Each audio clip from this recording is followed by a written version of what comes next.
અંકલેશ્વરમાં ચૈતર વસાવાના સમર્થનમાં આમ આદમી પાર્ટી દ્વારા આયોજિત રેલી દરમિયાન પોલીસે 20 જેટલા કાર્યકરોની અટકાયત કરી હતી। રેલી સ્ટેશનથી ભરૂચી નાકા સ્થિત બિરસા મુંડા પ્રતિમા સુધી યોજાવાની હતી।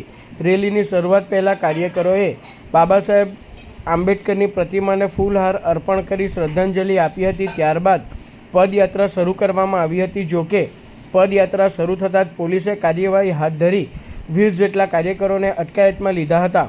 પોલીસની આ કાર્યવાહીથી સ્થળ પર થોડા સમય માટે તંગદિલીનો માહોલ સર્જાયો હતો। કાર્યકરોએ અટકાયતનો વિરોધ નોંધાવ્યો હતો। નમસ્કાર। ગુજરાતના લોકપ્રિય ધારાસભ્ય માનનીય ચૈતરભાઈ વસાવા સાહેબ પર જે તાનાશાહી સરકારે જે ખોટા કેસો કરીને વારંવાર એમને જેલ કરવામાં આવે છે।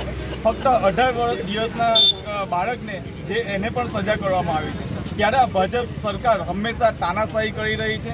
જ્યારે જે અન્યાય, શોષણ, અત્યાચાર હંમેશા ચૈતરભાઈ એમની વચ્ચે આગળ રહ્યા છે, લોકોના હક અધિકાર માટે લડી રહ્યા છે।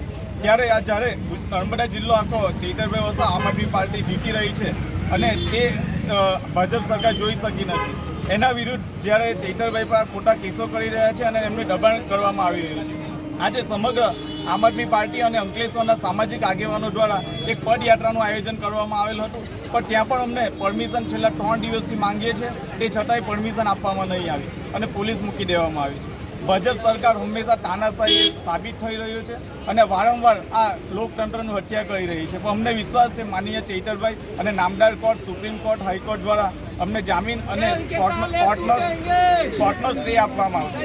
જય હિન્દ, જય ભારત।